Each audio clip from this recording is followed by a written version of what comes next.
We've learned ICE has been quietly asking the state of Colorado for help with immigration more often than the public knew. A look at what economists think would happen to Colorado's construction industry if President Trump succeeds in deporting millions. A conservative podcaster from Douglas County gets hit with a $1,000 a day fine until he complies with a court order to answer questions about his election rigging claims.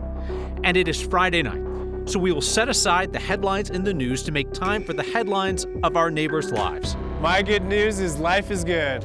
Life is good, even when the news isn't great. Thanks for spending part of your Friday with Next.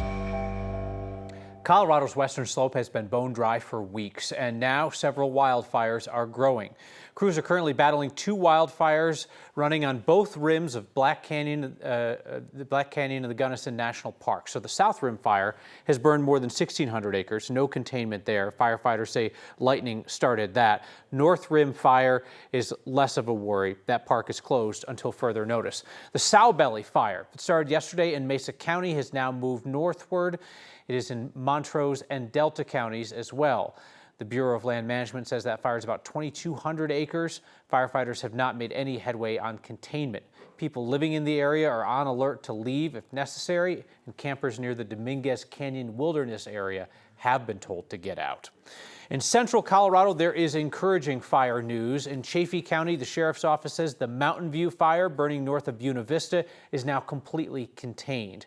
That got through about 60 acres and destroyed 2 homes. At this point, evacuation orders are still in place until at least tomorrow.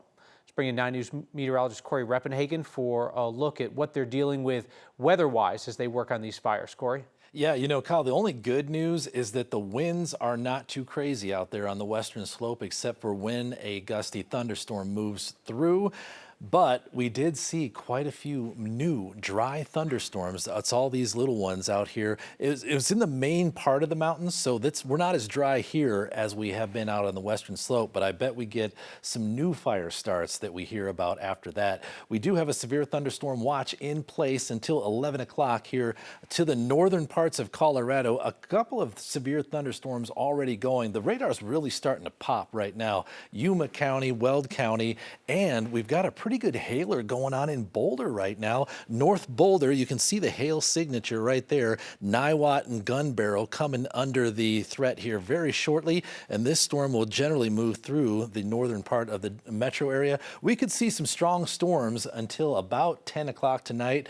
The flood watch is on the northeast corner. We could see 2 to 4 inches from these thunderstorms tonight. There is some flash flood potential in these areas in the northeast corner, so that is another thing to watch. Tomorrow we'll have a little bit less of a storm threat, but the temperatures will be just a couple of degrees cooler across the Front Range, maybe staying below 90. Still hot out there on the western slope where they're dealing with those fires. That severe thunderstorm risk tomorrow goes from the South Denver metro down to the New Mexico state line. Here's your 7-day forecast. A few more hot days, and then we might get one nice cool day here by the middle of next week.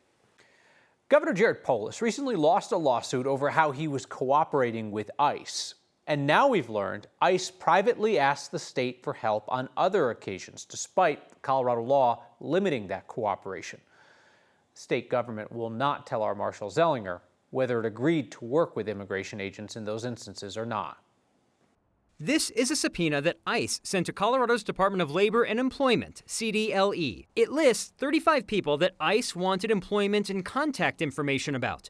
The 35 people are federally vetted sponsors of unattended immigrant minors, and ICE wrote that they wanted to make sure the kids were not subjected to crimes. Democratic Governor Jared Polis was willing to comply. We know about this subpoena because Scott Moss, a CDLE employee, sued Polis to prevent the state from giving ICE the personal information it was seeking. State law prevents information from being shared with ICE unless there's a court order or it's part of a criminal investigation. Moss won a preliminary injunction in court last month. The judge wrote in his order, the evidence before the court was that no one in CDLE or the governor's office, with the potential exception of the governor himself, interpreted the subpoena to be part of or in furtherance of a criminal investigation. Let's be very clear.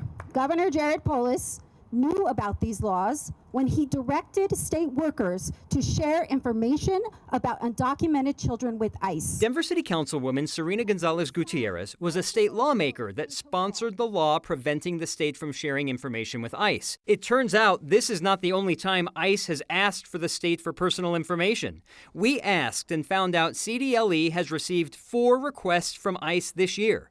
CDLE refused to provide us the other 3 subpoenas or the department's responses, citing ongoing investigations. In an email sent to ICE in late May, CDLE even offered to collaborate with ICE. A CDLE employee wrote, "We propose working together to further ensure the safety of the children you are concerned about. These professionals are highly likely to help attain additional information that could be useful in criminal investigations." The next day, that employee wrote, "Please disregard that last email." A spokeswoman for CDLE told me that email to ICE to collaborate was a draft scheduled to be sent ahead of a deadline and was really not meant to be sent. What's troubling, Kyle, is that we now know there are 3 other requests from ICE and likely responses from CDLE, and those are being withheld for a catch-all ongoing investigation, which of course will make me go away. As soon as they say ongoing investigation, you just say, well, you let me know, you let me know. So sometimes news happens on our schedule, sometimes it doesn't. A couple of minutes ago, you learned of a new development in this. Right. So the governor has requested through his attorneys to have this case dismissed that allowed for the preliminary injunction. And as I read through the filing, it's because it sounds like he's willing to share publicly available information, which I believe the state law allows, as long as it's not, if it's something that's not publicly available, you're not supposed to share it. Yeah. But he's willing to share certain information that they have gathered about some of the people whose names were redacted with the publicly available information about their employers. We'll see what the judge thinks of that. Marshall Zellinger, thank you.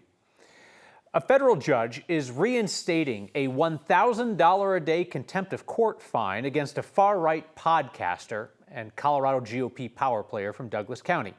Joe Oltmann is refusing to answer certain questions under oath related to his supposed proof of election rigging.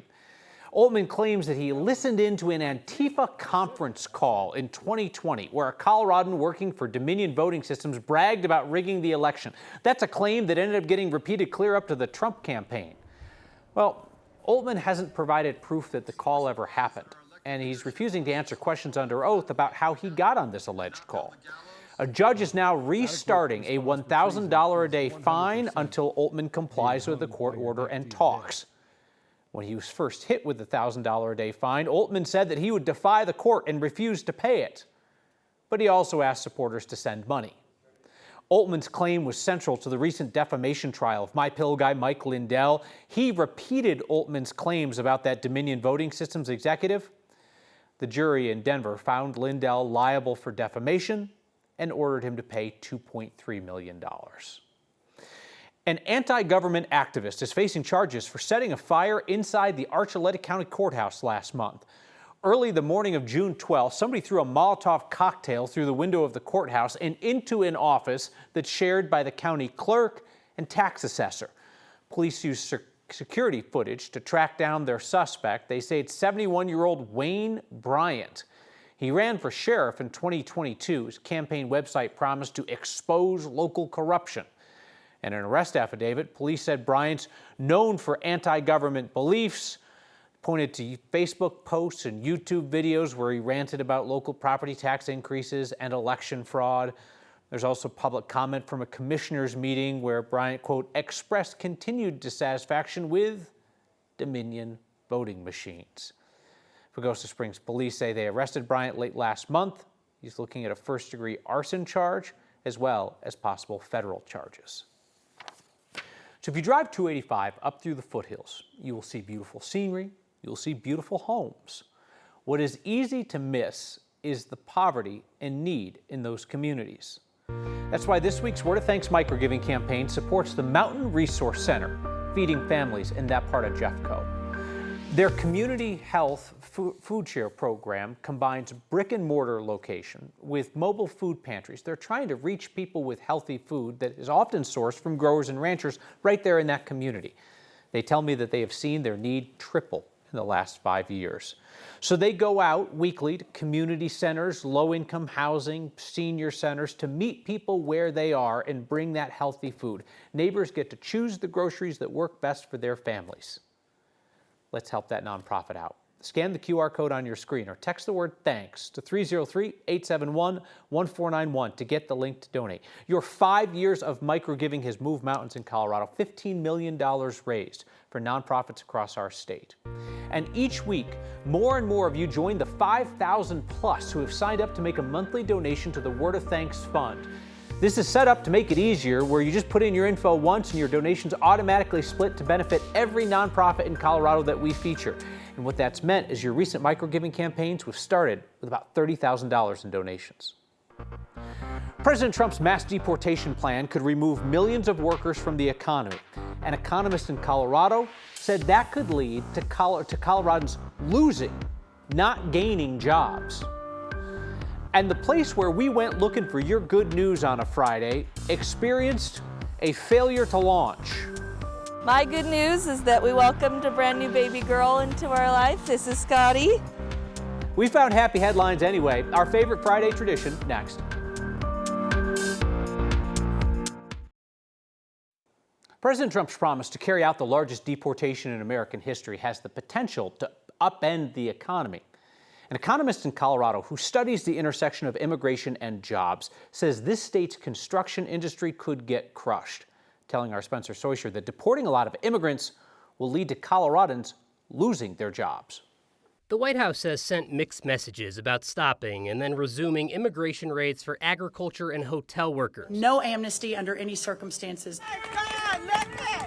On Thursday, ICE agents raided this farm in California.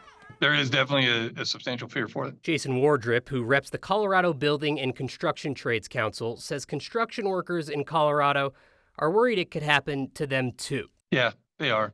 A study released this week says if the Trump administration's plans for mass deportation continue, not only will the country lose immigrant workers, but U.S. workers will lose their jobs too. In Colorado, the majority of that would be in the construction field. We would see about 36,000 fewer jobs for U.S.-born workers here in Colorado. Chloe East is an economics professor at CU Denver. Her research was used in forming this national study by the Progressive Economic Policy Institute. When a construction firm is able to, say, find construction site laborers, then they're also able to hire more construction site managers, more architects, more electricians, and all of these jobs are taken by or done by U.S.-born workers. The data from EPI predicts the number of job losses if the Trump administration followed through on a plan to deport 4 million people over 4 years. The study estimates the construction industry would lose 41,000 immigrant jobs, and 25,000 opportunities for American citizens would be eliminated as a result of the shrinking labor force. That's almost 23% of the construction workforce here. Is a substantial problem. Wardrip is unaware of any work construction site raids for deportation in Colorado, and he hopes it stays that way. We need to make sure that they're protected at all costs. We have people who will do the work. By and large, currently, the way the crew structure is, immigrant workers are doing that work. After the job losses, the next domino here would be a cost increase, right? The study says that immigrants are a somewhat deflationary force in the sense that they output more than they demand, usually younger workers who are more likely to work than U.S.-born people. There would also be a drop in production too, right? It's supply and demand at a certain point.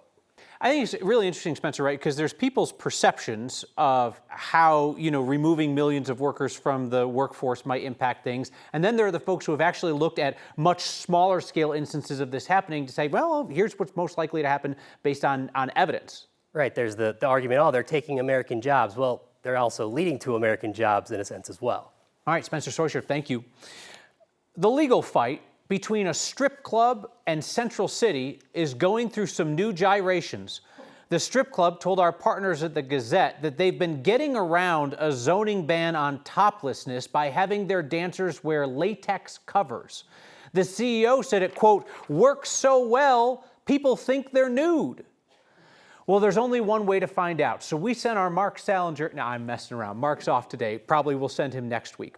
Rick's Cabaret and Steakhouse is asking a court to drop its lawsuit against the city so that they can refile it later. But the city's not down with that. They've previously said, no, we want to go to a jury trial and we want to defend the city ordinances on naked stuff. The owner of the strip club bought a property on Main Street, Central City in 2022, and they opened up their club while fighting the city over its rules. My good news is that I lost a tooth yesterday. Oh, I can see which one. It's there on the bottom. Good job, sweet girl. And our favorite Friday tradition takes flight. Well, it tried to. Speaking of things that don't always work, you can watch this program each weeknight streaming on 9 News Plus at 6 p.m. And we are a podcast wherever you get those.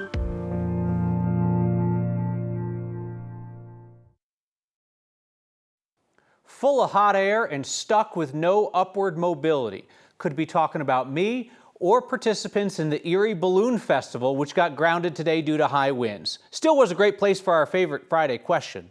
What's your good news? Thank you. Good morning. Hi. How are you? Good, and you? Good. The moon is a beautiful sign. However, there's more information happening because there's a cold front coming in today. By 6 o'clock, we will make a call as to what we're doing this morning on the field. Good news is we've been planning for this festival for a year, and it is here. The good news is once you see these 25 balloons and they put their fabric up, it's phenomenal. My good news is that I just retired in March, and I'm able to be here with my friend who retired last year. My good news is that today I'm going to the mountains with my friends. Are you going to take a balloon there? Today is my birthday. The pilots this morning are going to inflate their balloons and they're going to stay on the ground. You heard they're not flying today. They're not. No, I did not hear that. It always pulls at the heartstrings when we don't take off, but it's always better to be safe. I lost a tooth yesterday. Right here. My good news is that we welcomed a brand new baby girl into our life. This is Scotty. Future pilots, current crew. My good news is actually being able to spend time with my friends and family out on a beautiful morning and actually enjoy it. And I hope that we have this great weather for the rest of the weekends and everyone else can enjoy it too. My good news is life is good.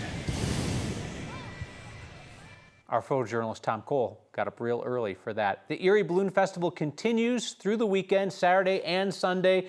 The AM launch window, if you want to go up, is 6 a.m. to 7:30. Back with your feedback next. In Stephen King's It, there's a killer clown down in the storm drain. In Colorado, it's a bear, and he's a lover, not a fighter. Wildlife workers rescued a black bear from a storm drain in the Springs yesterday. I say rescued, like they took the top off. He was in no rush to get out. It's probably nice and cool down there. Finally hoisted himself out of the manhole there. That's speciesist. The bear hole, whatever it is. He hoisted himself out. He climbed a tree. He went about his very Colorado day. See stuff like that, send it our way. Next at 9news.com or text next 303-871-1491. Your feedback on conservative podcaster Joe Oltmann getting hit with a $1,000 a day contempt of court fine. Marie writes, bloop. Doherty says, I love this for him. And John asks, as the court discussed additional sanctions like jail time, if simply refusing to pay the fine works, then no one will pay the fines. Judge hasn't talked about jail time, but presumably that could be where it leads if he refuses to pay. We will watch, and we'll see you next time.